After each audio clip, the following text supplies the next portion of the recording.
नमस्कार प्यारे भक्तों, क्या आप अपनी किस्मत बदलने के लिए तैयार हैं? तो आज हम आपके लिए एक ऐसा गुप्त महामंत्र ले आए हैं जो आपकी ज़िंदगी में चमत्कार कर सकता है। सिर्फ 15 मिनट में आप बन सकते हैं करोड़पति। यह कोई साधारण सा मंत्र नहीं है, बल्कि स्वयं श्री कृष्ण की कृपा से प्रकट हुआ एक दिव्य रहस्यमय मंत्र है, जिसे एक बार सुन लो और देखो अपनी ज़िंदगी किससे समृद्धि और खुशियों से भर जाती है। तो देर मत करो, इस अद्भुत ज्ञान के साक्षी बनो और अपने भाग्य को बदल डालिए।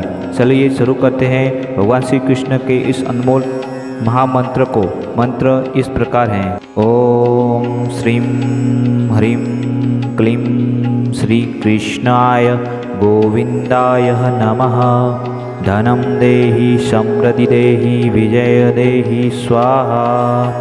ओम श्रीं ह्रीं क्लीं श्री कृष्णाय गोविंदाय नमः। धनं देहि समृद्धि देहि विजय देहि स्वाहा। ओम श्रीं ह्रीं क्लीं कृष्णाय गोविंदाय नमः। धनं देहि समृद्धि देहि विजय देहि स्वाहा।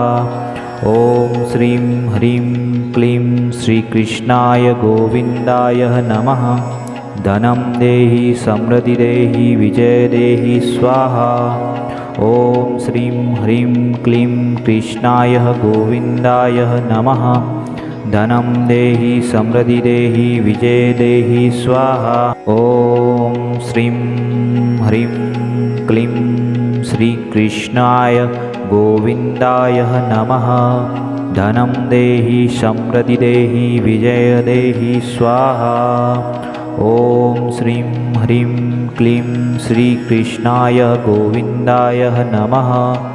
धनं देहि समृद्धि देहि विजय देहि स्वाहा।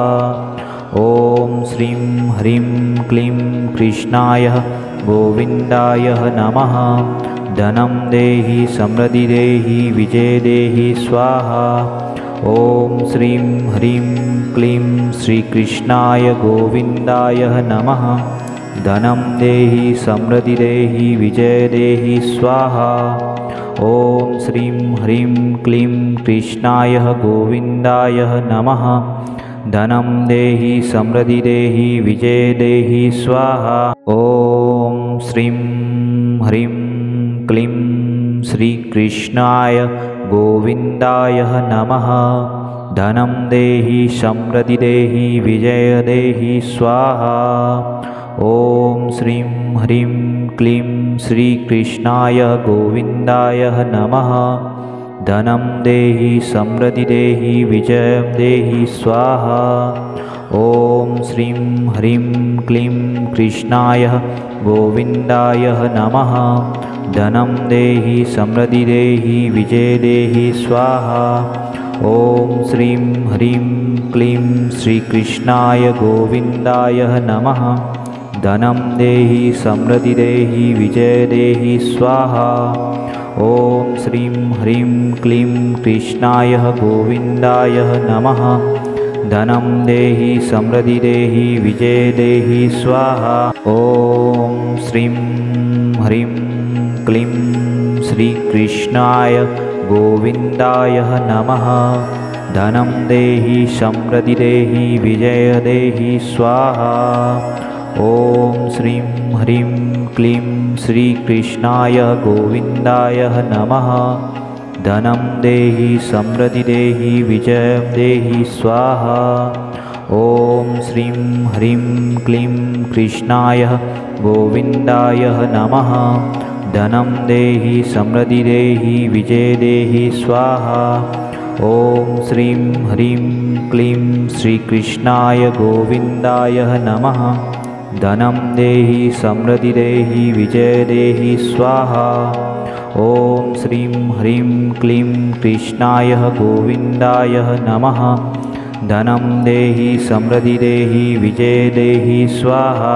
ओम श्रीं ह्रीं क्लीं श्री कृष्णाय गोविंदाय नमः।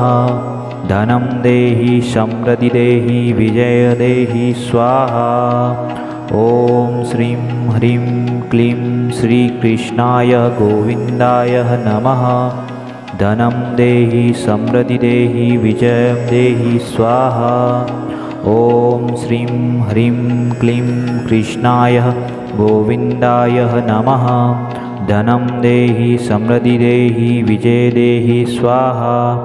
ॐ श्रीं ह्रीं क्लीं श्रीकृष्णाय गोविन्दाय नमः। धनं देहि समृद्धि देहि विजय देहि स्वाहा। ॐ श्रीं ह्रीं क्लीं कृष्णाय गोविन्दाय नमः।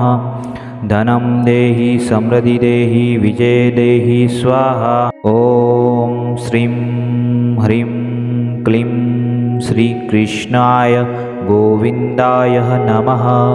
धनं देहि समृद्धि देहि विजय देहि स्वाहा।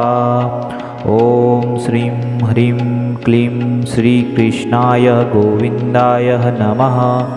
धनं देहि समृद्धि देहि विजयं देहि स्वाहा। ॐ श्रीं ह्रीं क्लीं कृष्णाय गोविन्दाय नमः। धनं देहि समृद्धि देहि विजय देहि स्वाहा। ॐ श्रीं ह्रीं क्लीं श्रीकृष्णाय गोविन्दाय नमः। धनं देहि समृद्धि देहि विजय देहि स्वाहा। ॐ श्रीं ह्रीं क्लीं कृष्णाय गोविन्दाय नमः। धनं देहि समृद्धि देहि विजय देहि स्वाहा। ॐ श्रीं ह्रीं क्लीं श्रीकृष्णाय गोविन्दाय नमः। धनं देहि समृद्धि देहि विजय देहि स्वाहा। ॐ श्रीं ह्रीं क्लीं श्रीकृष्णाय गोविन्दाय नमः। धनं देहि समृद्धि देहि विजयं देहि स्वाहा। ॐ श्रीं ह्रीं क्लीं कृष्णाय गोविन्दाय नमः। धनं देहि समृद्धि देहि विजय देहि स्वाहा। ॐ श्रीं ह्रीं क्लीं श्रीकृष्णाय गोविन्दाय नमः। धनं देहि समृद्धि देहि विजय देहि स्वाहा। ॐ श्रीं ह्रीं क्लीं कृष्णाय गोविन्दाय नमः। धनं देहि समृद्धि देहि विजय देहि स्वाहा। ॐ श्रीं ह्रीं क्लीं श्रीकृष्णाय गोविन्दाय नमः। धनं देहि समृद्धि देहि विजय देहि स्वाहा। ॐ श्रीं ह्रीं क्लीं श्रीकृष्णाय गोविन्दाय नमः। धनं देहि समृद्धि देहि विजयं देहि स्वाहा। ॐ श्रीं ह्रीं क्लीं कृष्णाय गोविन्दाय नमः। धनं देहि समृद्धि देहि विजय देहि स्वाहा। ॐ श्रीं ह्रीं क्लीं श्रीकृष्णाय गोविन्दाय नमः।